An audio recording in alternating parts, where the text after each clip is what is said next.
بسم اللہ الرحمن الرحیم۔ ڈیئر اسٹوڈنٹس، آپ دیکھ رہے ہیں educational channel K M C H. میں ہوں Khalid Mahmood, K M C H physics academy کی طرف سے۔ ہمارا سبجیکٹ ہے فزکس اور کلاس ہے 9th۔ ہم اس کی ایکسرسائزز کر رہے ہیں۔ آج ہم نے یونٹ نمبر 1 کا کویشچن نمبر 1.8 کرنا ہے۔ یونٹ نمبر 1 ہے فزیکل کوانٹیٹیز اینڈ میجرمنٹ، اور کویشچن نمبر 1.8 ہے what do you understand by the zero error of a measuring instrument, کہ کسی میجرنگ انسٹرومنٹ کے زیرو ایرر سے آپ کیا سمجھتے ہیں، کیا مراد ہے آپ کی۔ دیکھتے ہیں اس کویشچن کو۔ زیرو ایرر کیا ہوتا ہے؟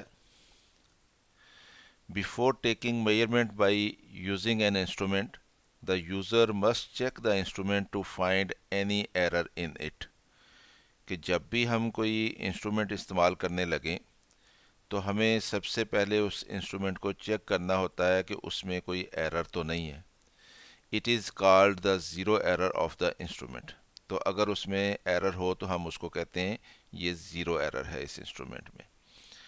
تو اس لیے کوئی بھی انسٹرومنٹ جب ہم استعمال کرتے ہیں تو سب سے پہلے ہم اس کو چیک کر لیتے ہیں کہ اس میں ایرر ہے یا نہیں ہے۔ اگر ایرر ہو تو ہم کہتے ہیں یہ اس کا زیرو ایرر ہے۔ Zero error of an instrument میں بی زیرو، پازیٹیو اور نیگیٹو۔ تو یہ تین ہمارے پاس چیزیں ہو سکتی ہیں جب ہم زیرو ایرر چیک کرتے ہیں۔ یا تو یہ کہ اس کا زیرو ایرر زیرو نکلے۔ اگر اس کا زیرو ایرر زیرو نکلے تو اٹ مینس کہ وہ انسٹرومنٹ ٹھیک ہے، اس میں ایرر نہیں ہے۔ پازیٹیو ہو سکتا ہے، اگر وہ ریڈنگ دے رہا ہے کوئی پازیٹیو، مثلا آپ اپنا وزن کرنا چاہتے ہیں، آپ وزن کرنے والی مشین کو دیکھتے ہیں تو اس کا پوائنٹر جو ہے وہ 1 kg پہ ہو، تو اس کا مطلب یہ ہے کہ وہ ریڈنگ دے رہا ہے 1 kg، تو اس کو ہم کہیں گے یہ پازیٹیو ایرر ہے۔ یا پھر ایرر جو ہے وہ نیگیٹو ہو سکتا ہے، اگر وزن کرنے والی مشین ہے اس کا پوائنٹر جو ہے وہ 0 سے پیچھے ہو تو پھر نیگیٹو ایرر ہے۔ تو یہی تین ہمارے پاس صورتحال ہو سکتی ہیں۔ کوئی بھی انسٹرومنٹ جب ہم چیک کرتے ہیں اس کا زیرو ایرر، تو یا تو وہ زیرو نکلے گا، یا پازیٹیو نکلے گا، یا پھر نیگیٹو نکلے گا۔ The zero error affects all the measurements taken by the instrument equally، یعنی زیرو ایرر کسی بھی انسٹرومنٹ کا جو ہوتا ہے اس کے ساتھ جب ہم میجرمنٹس لیتے ہیں تو وہ تمام میجرمنٹس کو ایک ہی طرح سے افیکٹ کرتا ہے۔ مثلا جیسے ابھی میں نے مثال دی کہ اگر وزن کرنے والی مشین میں 1 kg کا پازیٹیو ایرر ہے تو جب بھی ہم اس کے ساتھ وزن کریں گے تو وہ ہمیشہ 1 kg وزن زیادہ بتائے گا۔ تو اس طرح سے جو بھی ریڈنگ ہم کسی انسٹرومنٹ کے ساتھ لیتے ہیں، اگر اس انسٹرومنٹ میں ایرر ہے تو وہ تمام میجرمنٹس جو اس کے ساتھ لی جائیں گی وہ ان کو ایکولی افیکٹ کرے گا۔ یعنی اگر اس میں نیگیٹو ایرر ہے تو وہ ریڈنگ کم بتائے گا، اگر اس میں پازیٹیو ایرر ہے تو وہ ریڈنگ زیادہ بتائے گا۔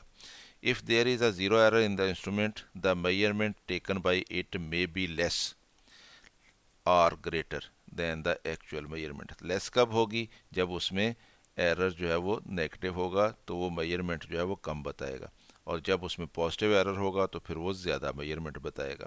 جیسے اگر آپ کا وزن 50 kg ہے اور پوائنٹر جو ہے وزن کرنے والی مشین کا پہلے ہی 1 kg پہ ہے، تو آپ اگر اس کے اوپر کھڑے ہوں گے تو وہ 51 بتائے گا۔ تو اس طرح سے یہ زیرو ایرر جو ہے یہ افیکٹ کرتا ہے کسی بھی انسٹرومنٹ کو، جب ہم یوز کرتے ہیں تو اس سے لی گئی ریڈنگس جو ہے ان کو افیکٹ کرتا ہے ایکولی۔ تو اسٹوڈنٹس، یہ تھا ہمارا کویشچن کہ زیرو ایرر کیا ہوتا ہے۔